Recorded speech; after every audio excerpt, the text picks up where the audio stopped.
বাংলাদেশের ছবি জঙ্গনের জনপ্রিয় মুখ রুকাইয়া জাহান চমক।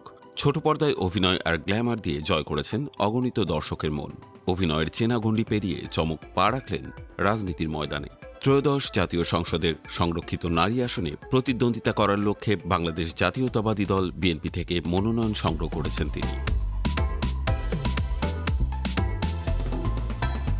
সম্প্রতি দেশের রাজনৈতিক পট পরিবর্তনের পর থেকে ছবি জঙ্গনের অনেক তারকাকে সক্রিয় হতে দেখা যাচ্ছে। সেই ধারায় এবার বড় চমক নিয়ে এলেন রুকাইয়া জাহান চমক। তিনি নিজেই গণমাধ্যমকে নিশ্চিত করেছেন যে তিনি আনুষ্ঠানিকভাবে বিএনপিতে যোগ দিয়েছেন এবং কুষ্টিয়া অঞ্চল থেকে সংরক্ষিত নারী আসনে দলের মনোনয়ন প্রত্যাশা করছেন। গত 17 এপ্রিল বিকেলে রাজধানীর গুলশানে বিএনপি চেয়ারপারসনের রাজনৈতিক কার্যালয়ে মনোনয়ন প্রত্যাশীদের সাক্ষাৎকার গ্রহণ অনুষ্ঠিত হয়। দলের জ্যেষ্ঠ নেতাদের সমন্বয়ে গঠিত মনোনয়ন বোর্ডের মুখোমুখি হন এই অভিনেত্রী। সেখানে নিজের রাজনৈতিক লক্ষ্য এবং আগামীর পরিকল্পনা তুলে ধরেন। কেন হুট করে রাজনীতিতে আসা, এমন প্রশ্নের উত্তরে চমকের কণ্ঠে ছিল দৃঢ়তা ও আত্মবিশ্বাস। সাক্ষাৎকার শেষে গণমাধ্যমকে তিনি বলেন, মানুষের জন্য কাজ করতে হলে একটি শক্তিশালী প্ল্যাটফর্মের প্রয়োজন। আমি বরাবরই দেশের সেবা করতে চেয়েছি, বিশেষ করে নারীদের অধিকার রক্ষা এবং তাদের জীবনমান উন্নয়নে কাজ করার দীর্ঘদিনের পরিকল্পনা ছিল আমার। বিএনপির আদর্শের সঙ্গে একাত্ম হয়ে আমার সেই স্বপ্ন বাস্তবায়ন সম্ভব বলে আমি বিশ্বাস করি।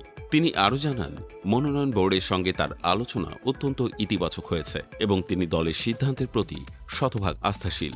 দল যদি তাকে যোগ্য মনে করে সুযোগ দেয়, তবে তিনি নিজেকে বিলিয়ে দিতে প্রস্তুত।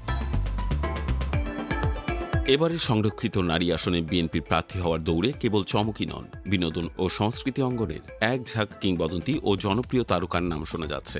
এই তালিকায় রয়েছেন বেবি নাজনীন, কনক চাপা, দিলরুবা খান, রিজিয়া পারভিন, দিঠি আনোয়ার এবং প্রখ্যাত অভিনেত্রী রিনা খান। এত সব গুণী মানুষের ভিড়ে কনিষ্ঠ সদস্য হিসেবে চমকের এই অংশগ্রহণ রাজনীতিতে তরুণ প্রজন্মের আগ্রহের বহিঃপ্রকাশ হিসেবেই দেখছেন বিশ্লেষকরা। মনোনয়ন ফর্ম জমা দেওয়ার পর চমক তার ব্যক্তিগত ফেসবুক প্রোফাইলে একটি বিশেষ পোস্ট ভক্তদের সঙ্গে শেয়ার করেন। তিনি লেখেন, নতুন জার্নি শুরু করলাম, আলহামদুলিল্লাহ, শীঘ্রই বিস্তারিত জানাবো, পাশে থেকো, দোয়া রেখো।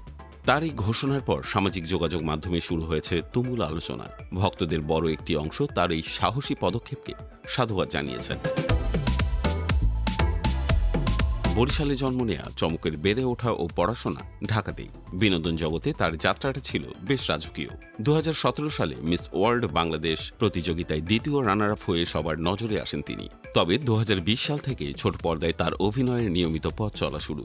স্বল্প সময়ে তিনি উপহার দিয়েছেন বেশ কিছু দর্শকপ্রিয় কাজ। বিশেষ করে মহানগর ওয়েব সিরিজে তার অভিনয় ব্যাপক প্রশংসিত হয়। এছাড়া হায়দার, হাউস নং 96, সাদা প্রাইভেট, অসমাপ্ত এবং ভাইরাল হাজব্যান্ড এর মতো কাজগুলো তাকে সুপ্রতিষ্ঠিত করেছে।